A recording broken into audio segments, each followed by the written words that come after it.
E aí, moçada, eu sou o João Lucas, do 9º ano, e eu estou aqui no Fala Veterano. Oi, gente, eu sou a Alice, do 9º ano, a gente tá aqui no Fala Veterano. E eu sou a Maria Luísa, do 9º ano, e eu também tô no Fala Veterano, então puxa a vinheta!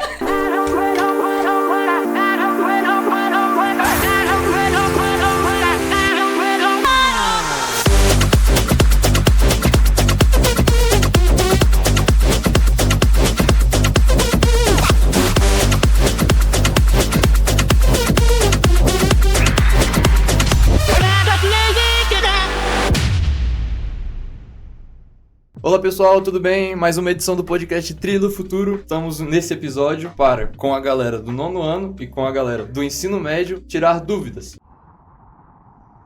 Podem começar com as dúvidas.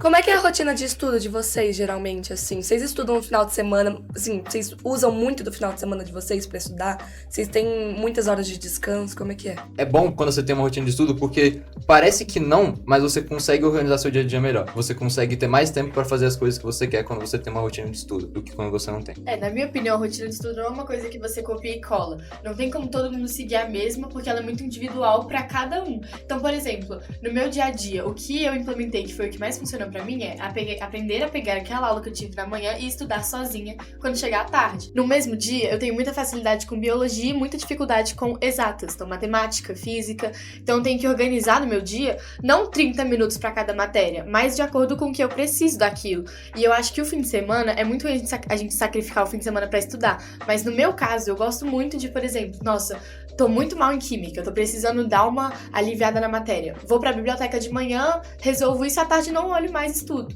Então acho que é muito individual, sabe? Você tem que ver o que encaixa pra você e ir testando até chegar numa perfeita. E vocês acham que, comparado à rotina de estudos que vocês tinham no 9º ano, mudou muita coisa? Teve que haver muitos sacrifícios aí? Se preparem. Cara, eu passei o fundamental inteiro quase sem estudar, basicamente. Tinha no ensino médio, falta minha cara. Eu já cheguei tomando aperto, principalmente em matemática. Então, pra mim, que já era uma rotina de estudo meio complicada, passou a ser o triplo. Então, assim, é bom se organizar.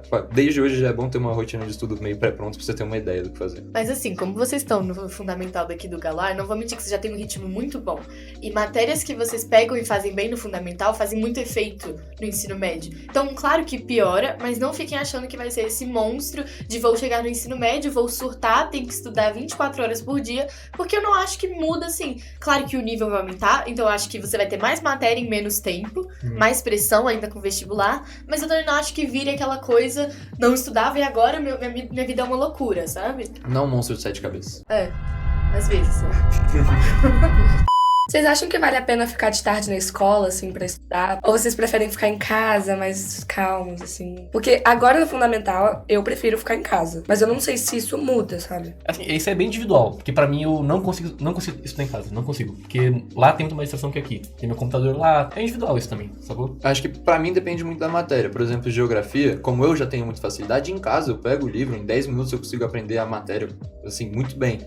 Aqui, eu prefiro matemática, porque matemática eu não consigo estudar em casa, mesmo com videoaula. Eu prefiro o professor me ensinando, me explicando passo a passo como é cada coisa. Então, é muito individual, mas pra mim varia muito de matéria e de professor pra professor também. Eu acho que também depende muito da monitoria que você vai querer pegar, porque pra mim não vale a pena você só ficar estudando sozinho na escola, é melhor você aprender a se concentrar em casa. Mas, por exemplo, quando tem monitoria de matemática, tem um monitor pra tirar dúvida, porque vai surgir, você vai ter dúvida, então é melhor você resolver aquilo. Em casa eu me distraio, como ele falou, tem comida, tem sua família, tem o jardim, tem tudo pra você poder se distrair, sabe? Mas o que eu acho na época que eu ficava todos os dias na escola até 6 horas da tarde, eu voltava pra casa chorando, eu ficava muito cansada. E quando eu aprendi a estudar sozinha em casa, parece que meu tempo é mais leve, sabe? Eu consigo estudar mais sozinha, no meu conforto, sem ter que estar de uniforme. Então acho que é sobre testar. E, por exemplo, o que eu gosto de fazer é 2 ou 3 dias da semana eu fico à tarde. Então hoje, estou com dúvida em física, vou ficar à tarde. Amanhã não vou, entendeu? Acho que é bom equilibrar isso. Falando nessa transição de dificuldade nas matérias, como vocês começaram a aprender mais sobre elas, vocês começaram a gostar mais de algumas, porque vocês descobriram algo novo e tal? Diferente desses dois aqui, eu sempre fui um cara de exatas. Sempre tive uma facilidade com matemática, física e tal, mas acabei também criando um gosto muito maior por química, porque eu comecei a entender coisas que eu só aceitava antes, e eu achei isso muito legal. Sempre gostei de geografia, então desde o 9º ano eu já gostava, eu passei pro ensino médio, começou a ver cada vez mais coisa e eu sou suspeito, então acabei gostando, pelo aprofundamento e pelas matérias que a gente aprende. Eu gostei muito de história, pode ser bem surpreendente, mas normalmente quando eu vi aula de história eu não entendia muito o que falava, eu só copiava, decorava e fazia a prova. E hoje em dia, principalmente em história do Brasil, ele aprofunda muito mais, então você conhece muito mais, e eu senti um interesse genuíno quando a gente começou a ter. E outra matéria que antes eu não era maior fã, hoje em dia eu adoro é redação. Da teoria, você faz prova de redação, responde item de múltipla escolha, mas não efetivamente aprende. E quando você chega no ensino médio, eles estão muito mais interessados em te fazer escrever textos bons. Então, por exemplo, a gente hoje em dia, aula de redação, a gente tem 2 aulas por semana. Você tem um duplo período, né, num dia. Então a gente tem, por exemplo, na primeira aula, a gente aprende a argumentar, a gente escolhe os nossos repertórios, a gente pode tirar dúvida com a professora na aula, e na segunda aula a gente produz aquele texto. Então, pra mim, foi muito mais ativo do que só ficar escutando sobre redação. Essa aula é muito legal, vocês vão gostar bastante. Uma dúvida que eu tenho muito, porque agora a gente tem muito, os professores estão começando a falar muito sobre PAS, sobre Enem, sobre vestibular. Só que eu, pelo menos, não tenho uma noção do que é o PAS, o que eu tenho que saber pro PAS, o nível que é, a dificuldade que é. Porque o Enem, eu posso ir no primeiro ano, começar a fazer, e no terceiro eu faço de verdade pra descobrir minha faculdade, ver o que eu consigo lá de nota. Só que o PAS eu não consigo fazer antes do primeiro. E o primeiro, quando eu faço, minha nota já tá valendo. E acumula pro terceiro, e depois, como é que funciona isso? Tá, vamos lá. Uma coisa cada vez. Você vai fazer as 3 provas, um primeiro, uma segunda e um terceiro. E as 3 vão somar em uma média ponderada. Ou seja, a PAS 3 vale mais que o PAS 2, que vale mais que o PAS 1. Tudo isso vai somar em uma nota só, que você vai conseguir ver o que você passa. Também falou como você consegue ver essa nota. Você consegue abrir o site do UNB, passeando do UNB, qualquer coisa assim, você consegue ver uma prova antiga e fazer você mesma, sem uma banca, só sentar você lá e fazer. E ver sua nota depois. É um pouco mais difícil as questões do que o Enem. O Enem é uma prova muito mais cansativa de matéria em si, entendeu?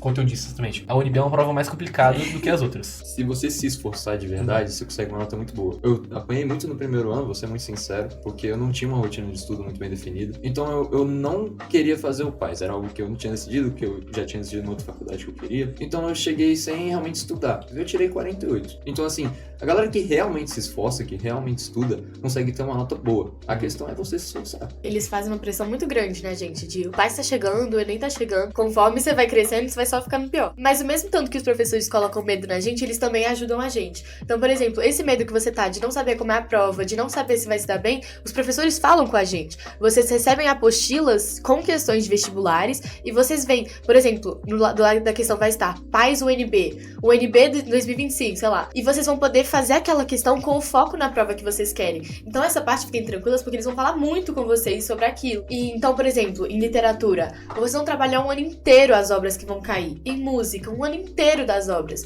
Então não fiquem com essa loucura toda, porque é só você conseguir prestar atenção naquelas aulas e entender o que eles estão querendo dizer. Por exemplo, ano passado, no primeiro ano, e outras, se vocês já estão pensando no PAS, vocês já estão à frente. Porque eu fui chegar no meu 9º ano, não queria nada com nada, nem sabia o que eu ia fazer de faculdade, não fazia a menor ideia. Não conhecia PAS, não conhecia nada, eu fui conhecer no primeiro ano. Só que eu fui conhecer no primeiro ano no final do ano já. Quando todo mundo tinha se preparado, eu falei, meu Deus, estou estudando pra escola. Como é que tem gente estudando pro vestibular? É só não surtar, vai levando aos poucos, compra a apostila de revisão que me ajudou horrores no ano passado, e no primeiro ano foca muito na parte de artes, musicais, cênicas, visuais, porque é o que mais cai. Na minha opinião, foi o que mais caiu. Matemática foi o que caiu, assim, o mínimo possível, sabe? Física também. Mas é só isso, vai levando um dia de cada vez. O que me ajuda muito é, em vez de pensar, nossa, no final do primeiro ano tenho PAS 1. Não, foca no, hoje eu tenho essa matéria pra estudar, essa semana eu tenho essa matéria pra estudar, e vai aos poucos. Porque quando chegar no PAS, o PAS é pra ser um resultado, e não aquilo que você perde a cabeça por isso. Então vai estudando aos poucos, que quando chegar você vai saber fazer. Estudando pro PAS, consequentemente você também estuda pra prova. Exatamente. Então é tranquilo. Os professores também sabem que vocês têm um PAS. Então vai chegando mais perto, eles vão te explicar como é que funciona o PAS exatamente, questão tipo A, B, C. E também vão dar uma elevada no conteúdo, vão voltar com coisas do começo do ano. Eles sabem que você tem um PAS. E tem revisão também. Exatamente. As provas vão acabar antes, porque a gente tem 1 mês de revisão pro PAS. Isso ajuda bastante. E façam o Enem de treineiros, pra quando chegar no terceiro ano, vocês vão estar acostumados com a prova. Porque o Enem não é tão conteudista quanto o PAS. O PAS é muito mais de matéria, porque ele é denso. São 3 anos, então eles podem colocar muito conteúdo em cada ano. Eu prefiro o Enem, porque eu acho o Enem uma prova mais lógica, uma prova mais estratégica, mais distribuída. Tem muita gente que prefere o PAS, vai muito do objetivo de cada um, sabe? Agora, vocês têm que aprender aos poucos como se preparar para as duas, porque são provas muito diferentes no estilo de preparação. O Enem é de resistência, uma prova muito longa, com muito assunto diferente, e o PAS é uma prova muito densa. E o tipo de questão, uma múltipla escolha, outra de certo e errado, com questão aberta, isso é aos poucos, sabe? Não queiram saber tudo no 9º ano. no primeiro ano vocês vão ser preparados até lá, sabe? Os professores fazem isso muito bem. Então fiquem tranquilos, sabe? Agora eu tenho uma pergunta pra vocês. O que vocês estão achando da transição? Sinceramente, eu tô achando muito legal. Eu tô com um pouco de medo, porque a gente tá acostumado aqui, alguns professores estão com a gente desde o 6º ano. Então, eu acho que a gente vai sentir muita saudade deles, porque eles estão com a gente desde o iniciozinho. Mas eu tô achando realmente muito legal. Eu acho que começar a conhecer os professores pra aprender como é que eles dão conteúdo é algo bom, né? Eu achei chocante a mudança, porque eu não esperava. É totalmente diferente. Mesmo sendo o mesmo lugar, mesmo uniforme, mesma escola, é muito diferente. É muito diferente. A vibe é diferente. Você bota a sua cabeça em outro lugar que não tava antes. Mas eu acho que vai dar certo. Vocês têm alguma expectativa pro ensino médio? Eu espero muito que me redirecione pro que eu quero ser e pra minha profissão, porque eu tenho algumas opções, eu tô em dúvida, mas eu acho que tá me ajudando muito já a transição pra entender mais o que eu quero. Eu espero que eles peguem leve com a nossa chegada também. Eu acho que não. Vocês escolheram qual itinerário? Humanas. Exatas. Boa. Exatas. Eu sou muito esforçada pra todas as matérias. Eu sou muito esforçada, mas matemática é uma coisa assim que eu pego muito de letra. Pra mim é muito simples. Se eu treinar, eu consigo. Mas física já é outra que eu tenho um pouco mais dificuldade. Então é bom pra treinar, eu acho também, né? A gente tem coisas novas, mas que a gente pode aprofundar o conteúdo e às vezes chega a ser uma aula extra, sabe? Que vai te ajudar com algum conteúdo que você tá aprendendo normalmente depois. Uma dica, assim, extra. Procurem o João. Vão atrás dele, porque ele ajuda muito a organizar a rotina de estudos, a organizar o que vocês querem e onde vocês querem entrar na faculdade, pra aprender a pegar aos poucos, sabe? Vão sempre nas monitorias à tarde, que isso ajuda muito. Pelo menos, não sei se pra vocês, mas no meu caso ajuda muito pras monitorias.